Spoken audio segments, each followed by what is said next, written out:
Bonjour, bienvenue dans cette vidéo de présentation de mon jardin 2022. Nous sommes le 10 juillet à Montpellier. Je m'appelle Édouard Carlot. Je suis maraîcher à la ferme urbaine collective de la Condamine à Montpellier. Et en dehors de mon travail, je cultive également le petit jardin de la maison où je vis en colocation. J'aime y composer un beau jardin d'agrément, mais qui me servent également à essayer des variétés et des itinéraires techniques, tout en produisant quelques légumes à la maison. Je vous propose de vous le faire visiter aujourd'hui, donc descendons le voir de plus près.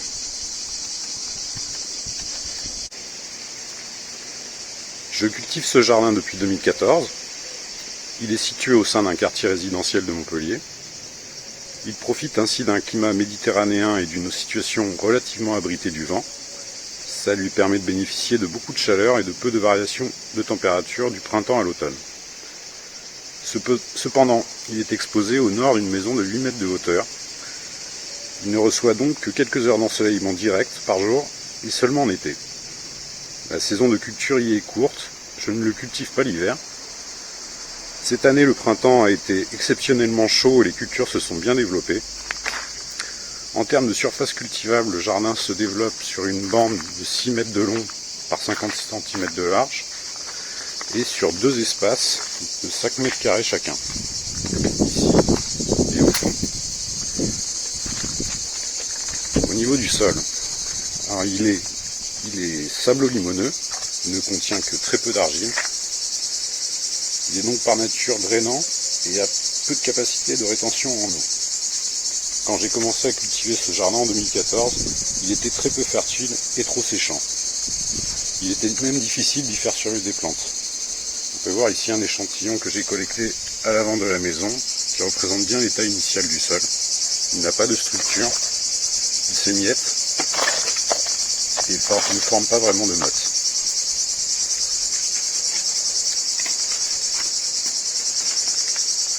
Autre particularité du jardin, il y a deux grands troènes qui y sont implantés, ainsi qu'un pittosporum.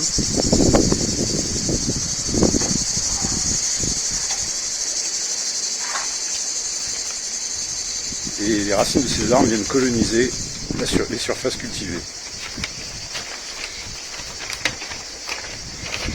Alors, pour rendre mon jardin cultivable, j'ai donc dû travailler régulièrement le sol à la fourche-bêche afin de limiter la prolifération et la concurrence des racines d'arbres.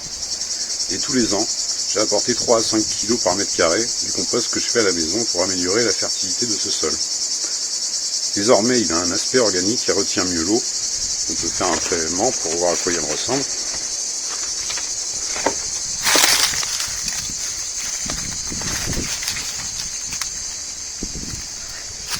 On voit même des vers de terre.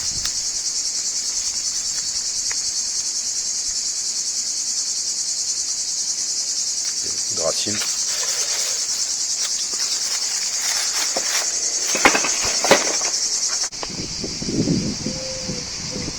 Au niveau de l'historique de culture et de l'état phytosanitaire du jardin, depuis 2014, j'y ai implanté quelques vivaces. Il y a ainsi différentes souches de menthe. Voilà.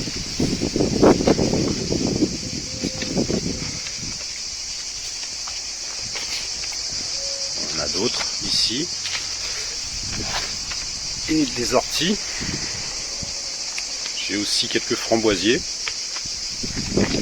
Voilà, bientôt donner quelques framboises. Et j'ai également des capucines qui se sont bien installées et qui se ressèment d'année en année. Dans cette bande, j'ai une verveine qui prospère.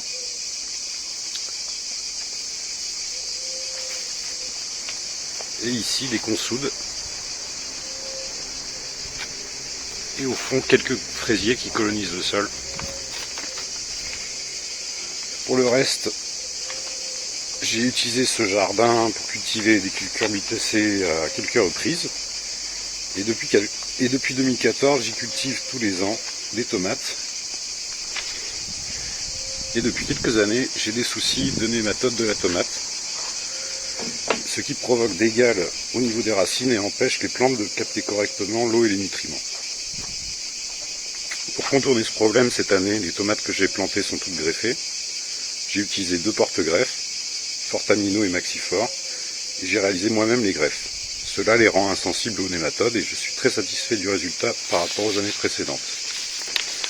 Sinon, les premières années que j'ai cultivé ce jardin, j'avais des gros soucis d'acariens et d'araignées rouges, mais cela s'atténue d'année en année et je n'ai pour le moment pas eu de problème cette année. Voilà pour le contexte. Alors plus concrètement, pour la mise en place de cette saison 2022 de jardinage,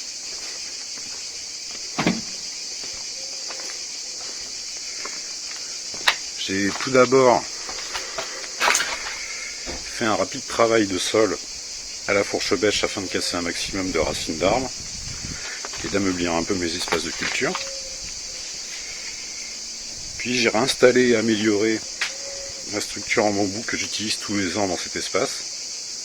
Elle me permet de conduire des cultures sur fil et ainsi d'augmenter la productivité au mètre carré et l'opulence de mon jardin. Pour la fertilisation, j'ai apporté 2 à 3 mètres. J'ai fait un apport de compost moins important que les années précédentes, seulement 2 à 3 kg par mètre carré de compost. Et j'ai également apporté 3 fois 150 g par mètre carré d'engrais organique titrant à 6,311 de NPK, du CEFOR l'organique, ce qui représente au total 300 unités d'azote. J'ai apporté une première dose de 150 g en avril, puis 2 autres en mai et juin. J'ai fait donc un apport fractionné d'engrais. Ça marche bien sur ce sol sableux. Concernant l'irrigation, elle est essentiellement assurée par une ligne de 6 micro-asperceurs le long des 2 carrés de culture. Donc voilà, on peut en voir un dans la végétation. Et par 3 lignes de goutte à goutte pour la bande au fond du jardin. Et des vannettes me permettent de contrôler leur utilisation. J'en ai une pour le goutte à goutte.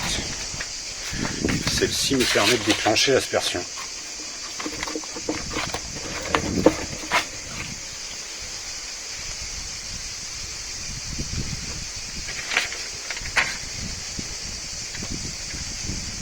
Alors, j'irrigue le jardin de préférence dans la matinée. Et lorsque la température dépasse 30 degrés et que je suis présent, j'essaye de faire une aspersion de 5 à 10 minutes en début d'après-midi. J'évite par contre d'aspercer les plantes en fin de journée afin de garantir que leur feuillage ne reste pas mouillé plusieurs heures et que du milieu ne s'y développe. Autre réserve concernant l'aspersion, il faut également éviter d'en mettre sur des plantes qui ont trop soif et dont le feuillage est flétri en plein après-midi, car cela peut leur provoquer des brûlures sur les feuilles. Mais si le feuillage n'est pas flétri, il n'y a pas de problème à mettre de l'aspersion sur des plantes en plein soleil. De façon localisée, j'arrose aussi parfois en complément à l'arrosoir, sur les parties du jardin qui reçoivent le moins d'irrigation ou sur les plantes montrant des signes de soif. Au total, en ce moment, je consomme environ 5 litres d'eau par mètre carré par jour, soit 100 litres d'eau par jour, et chaque année, j'arrose mon jardin environ 100 jours par an, car il n'a pas besoin de beaucoup d'eau au printemps et je ne l'arrose plus à partir de mi-septembre. Il faut donc prévoir au moins 10 mètres cubes de consommation d'eau pour un tel jardin, ce qui me coûte à l'année 35 € au tarif local. Pour continuer cette visite, allons maintenant faire le tour des cultures.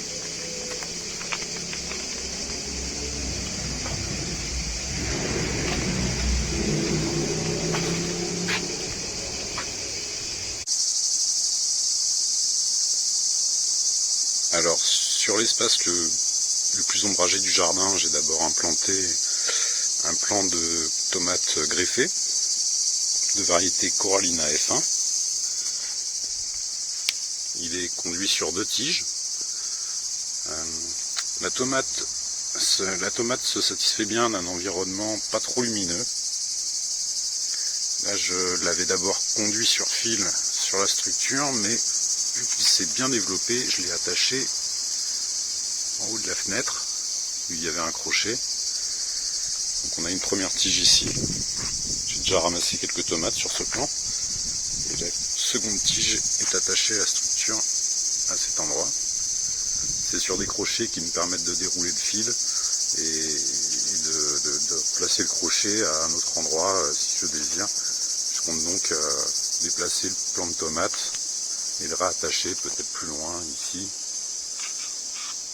afin de pouvoir encore enrouler le fil autour de la tige. Ensuite, j'ai installé un plant de Tifrane fin. C'est de la tomate ronde, greffée aussi.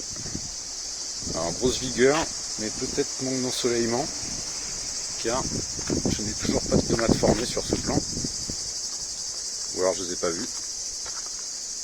Mais plante en bonne santé.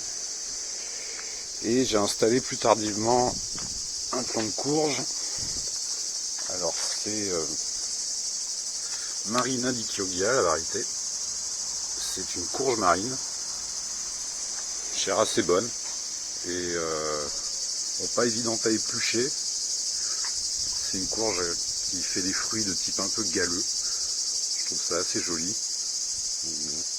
Commercialement, je ne sais pas si c'est très intéressant, mais au jardin, elle me plaît bien. Et un plant de melon qui n'a pas encore fructifié, il n'est pas arrivé à la nouaison. Il se développe, c'est Ardor F2. Alors j'avais fait pousser Ardor F1 dans mon jardin il y a quelques années. Et j'avais eu des résultats qui m'avaient plu, alors j'ai conservé des graines et cette année je tente le F2. Il y en a d'autres dans le jardin, on verra qu'ils sont en train de fructifier. Bon, je ne les ai pas encore goûtés, mais je pourrais faire des retours éventuellement. Voilà pour ce premier espace.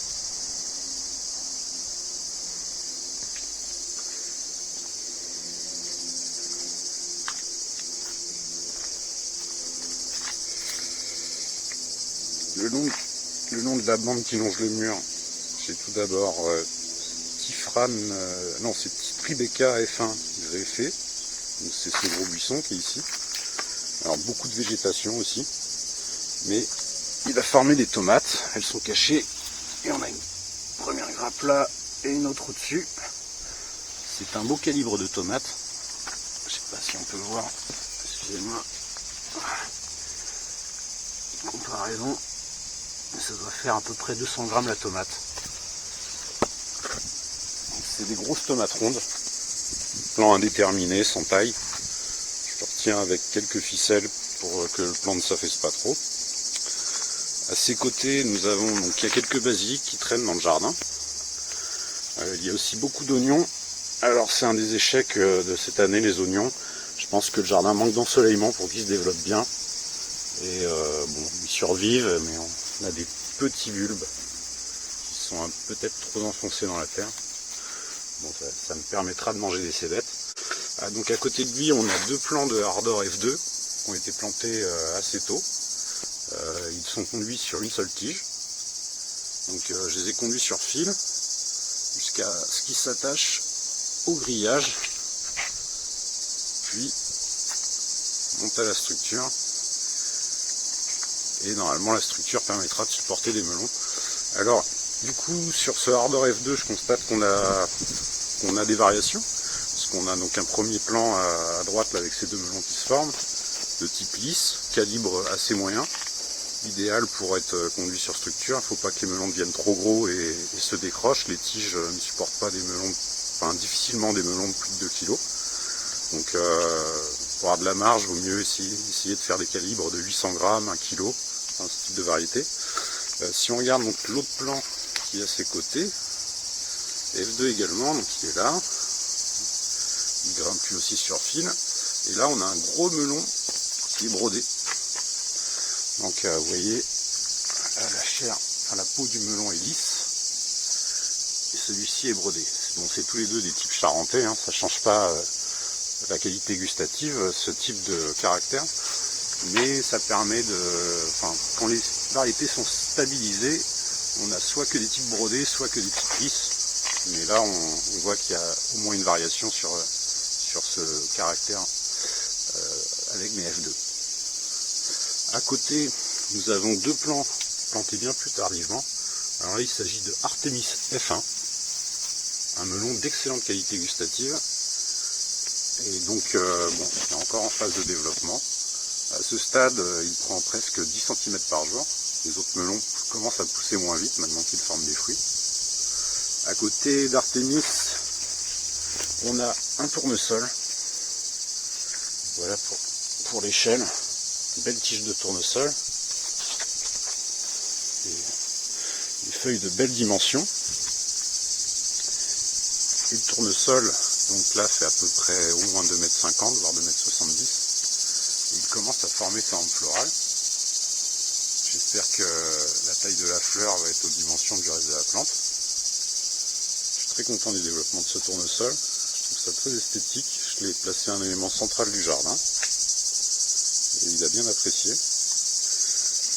À côté du tournesol, il y a une variété de melon maltaise F1.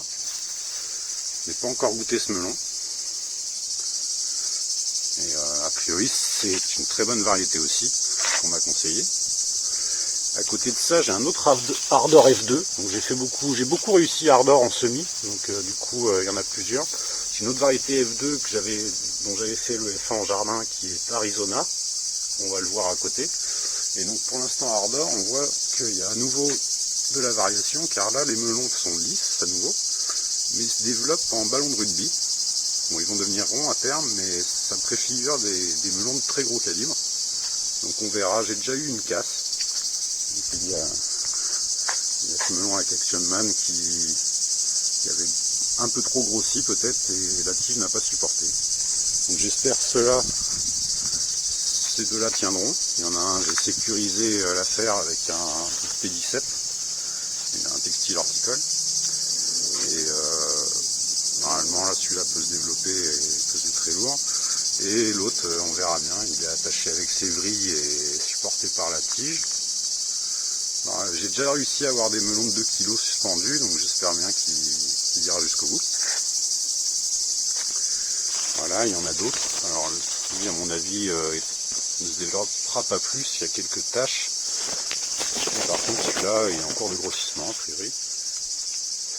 Donc à côté de ça, on a Arizona F2, semis du 23 avril, planté mi-mai, ou le 20 mai au plus tard je pense. Voilà, donc il y a quelques fruits qui se développent. Là on a aussi on a quelque chose de plutôt lisse, mais il y a un peu d'écriture, il est légèrement brodé. Plus petit calibre. Voilà, il y en a d'autres melons en formation. Donc pour l'instant il n'en a qu'un qui est véritablement formé. Et il court, il se balade aussi sur la structure. Voilà. Une bonne plante pour coloniser une pergola. Comme essai, ah oui, j'ai oublié une autre souche de tomate. Alors celle-là n'est pas greffée. C'est une variété que j'aime bien. J'ai pas pu m'organiser pour la greffer, mais j'en ai quand même fait une. C'est Matrochka. C'est une variété population, port indéterminé, pas de taille. Ça donne des petites tomates. Bon, elles deviennent plus grosses que ça. Petites tomates roses que je trouve excellentes gustativement. On a dans ce parterre, j'ai fait un essai de maïs doux cette année. Alors j'avais déjà essayé le maïs dans ce jardin, mais sans réussite. Et là cette année, ils ont formé des beaux épis. Donc je vais essayer de les goûter bientôt. Là, il a poussé très fort au printemps, et depuis que l'épi se forme, ça stagne. Il finit sa vie. Et à côté de ça, donc alors, j'ai oublié de préciser, donc les deux plants de melon, Arizona et Ardor, cette fois-ci sont conduits sur 2 tiges.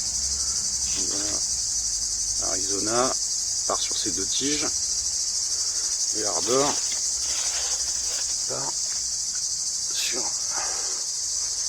mal, mais c'est ces deux-là. Et donc au fond de la bande, on a ici une variété de melon géant qui s'appelle Canoë Creek. C'est une vieille variété américaine. Et elle, je l'ai conduit sur 3 tiges. Donc on a une tige qui part ici, à droite, une autre qui part sur ce fil, et une troisième qui part au sol et qui monte sur ce fil-là. Et du coup, j'ai l'échelle pour monter la petite plateforme qui est entourée de melons. Et il y a un gros fruit en développement. Alors là, j'ai l'ai attaché autant que je pouvais, car ça s'annonçait périlleux. Alors, je sais pas si on va pouvoir faire un mouvement d'échelle, mais là on est sur quelque chose qui va peser bientôt 5 kg. Pas tout à fait mûr. Alors point de pour niveau maturité du melon, un indicateur, c'est que le melon doit se détacher au niveau du pédoncule. Attendez, mauvaise image. Voilà, le pédoncule, ça doit se détacher ici quand il est mûr. Bon, on va attendre qu'il soit bien mûr. Voilà, ça va peut-être pas être le meilleur melon du monde, mais celui-là est marrant à mettre dans le jardin pour avoir une forte opulence et des très grandes feuilles. Il y a des feuilles bien plus grandes que le reste de mes variétés de melons. Voilà, et du coup, un autre melon en formation, ça donne ça au départ. Melon type allongé, et ensuite il grossit.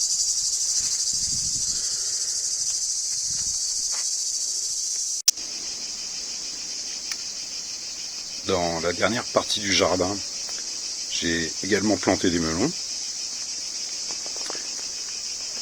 Ici, on a un départ d'un plant de Arizona F2.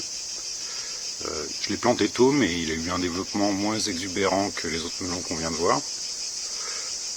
Je l'ai conduit donc sur une seule tige. Il porte quand même un melon, un petit melon.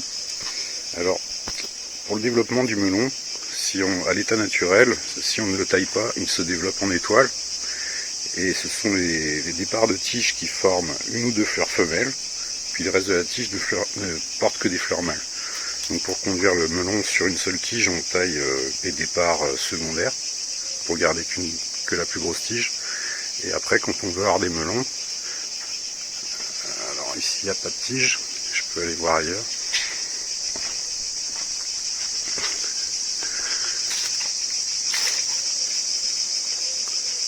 On a ici un départ de tige secondaire avec une première fleur femelle, puis une seconde,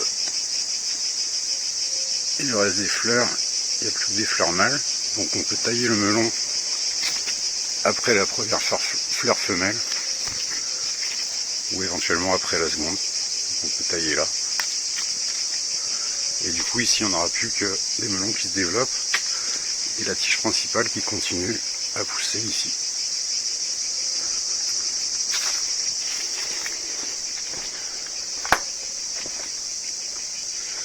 À côté d'Arizona, il y a une courge, probablement une courge musquée. C'était pas moi qui l'ai plantée. Elle est issue du compost que je laisse au sol. Il y a beaucoup de plantes qui spontanément se mettent à se semer. Des tomates, des poivrons, des aubergines. Et elle se développait bien, elle avait des feuilles imposantes et j'ai décidé de la garder et de la faire pousser dans l'arbre pour pas qu'elle me gêne trop et qu'elle gêne le reste du jardin.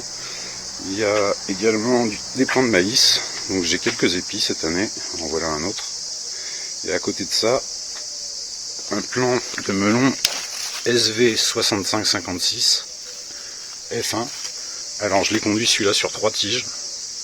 Il s'est très bien développé, il porte plusieurs melons. On a un premier, un deuxième soutenu dans du P17 et un autre ici et encore un là. C'est une variété a priori qui peut faire des calibres très imposants, donc peut-être pas une variété idéale à supporter comme ça. J'ai la chance qu'il fasse plusieurs melons d'un coup, ce qui régule un petit peu le calibre je pense, et ça devrait passer sans qu'il y ait de casse. Ici on a d'une des tiges d'un autre plant de Corallina F1. Le départ est là. Lui il est conduit sur 3 tiges. Une tige qui part à gauche et 2 autres sur la droite. Voilà. Alors normalement les plants greffés ça se conduit plutôt sur 2 tiges. Mais bon, je voulais faire un gros plant de tomates et voir ce qu'il pouvait donner sur 3 tiges. Et il y a pas mal de grappes. J'ai déjà récolté des tomates également. Et il y en a pas mal que je pourrais prendre ce soir.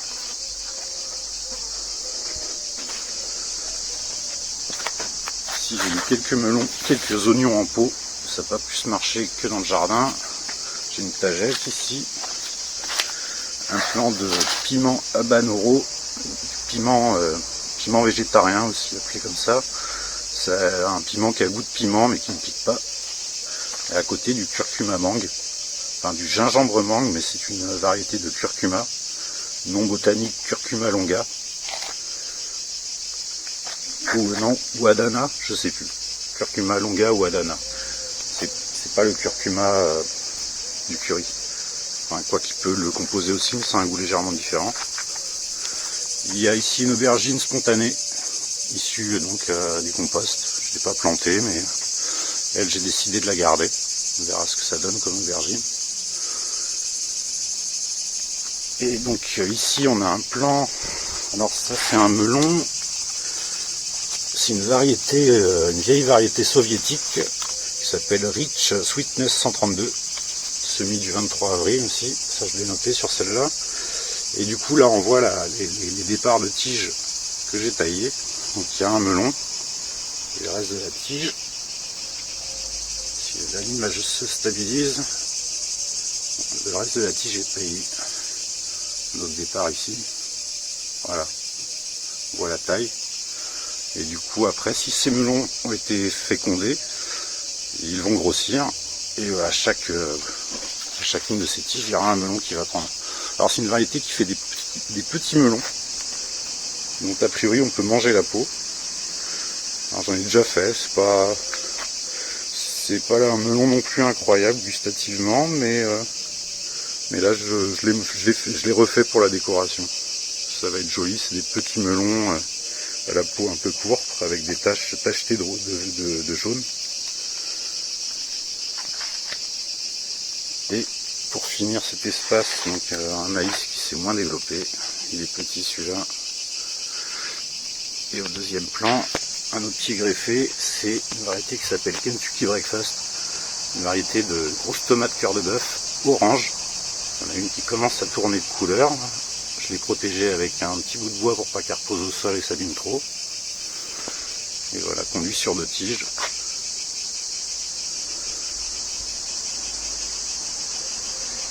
Moins vigoureuse que Corallina, mais il devrait y avoir quelques tomates.